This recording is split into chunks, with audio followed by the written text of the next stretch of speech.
कोल्हापूरमध्ये सुद्धा मुंबई सारखाच मुसळधार पाऊस सध्या कोसळतोय। या जिल्ह्यातील सर्व नद्या अक्षरशः दुथडी भरून वाहत आहेत। आपण पाहतोय पंचगंगा नदी सुद्धा आता पात्राबाहेर आल्याचं पाहायला मिळतंय। कोल्हापूर जिल्ह्यातल्या 50हून अधिक जे बंधारे आहेत ते सुद्धा पाण्याखाली गेलेत। यामध्ये राधानगरी आणि चंदगड परिसरातील काही जनावरांचे मात्र मोठे हाल झालेले आहेत। हे गोठे अक्षरशः जमीनदोस्त झालेले आहेत। आपण पाहू शकतोय या परिसरातली ही दृश्य आहेत। संपूर्ण परिसर हा जलमय झालेला आहे। या संदर्भात आपण अधिक माहिती जाणून घेऊयात आमचे प्रतिनिधी रणजित माजगावकर यांच्याकडून। रणजित, काय सांगाल? कोल्हापूर तालुक्यासह जिल्ह्यामध्ये मुसळधार पाऊस सध्या कोसळतो आहे आणि पंचगंगा नदी सुद्धा दुथडी भरून वाहू लागली आहे। काय सध्याचे अपडेट्स आहेत? काय परिस्थिती आहे सध्या कोल्हापूरमध्ये?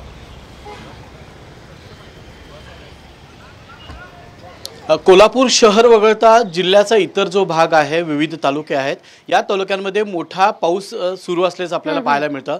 मी सध्या कोल्हापुरातल्या पंचगंगा नदी पात्राच्या जवळ आहे। आपण या दृश्याच्या माध्यमातून बघूयात।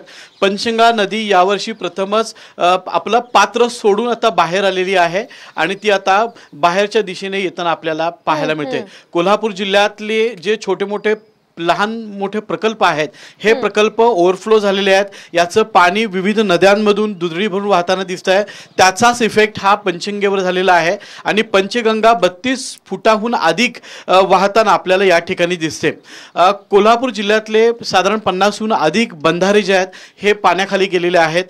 कोल्हापूर जिल्ह्यामध्ये साधारण पन्हाळा, शाहूवाडी, चंदगड, राधानगरी या परिसरात मोठ्या प्रमाणामध्ये पाऊस होत असतो। त्यामुळे या तालुक्यातले काही गोठे जमीनदोस्त झाल्याचं आपल्याला पाहायला मिळतं। जर असाच पाऊस जर सुरू राहिला तर पूर सदृश्य परिस्थिती निर्माण होईल। नक्कीच रणजित, या संदर्भातले सगळे अपडेट्स तुमच्याकडनं जाणून घेत राहणार आहोत। तुर्तास धन्यवाद दिलेल्या या सविस्तर माहितीसाठी।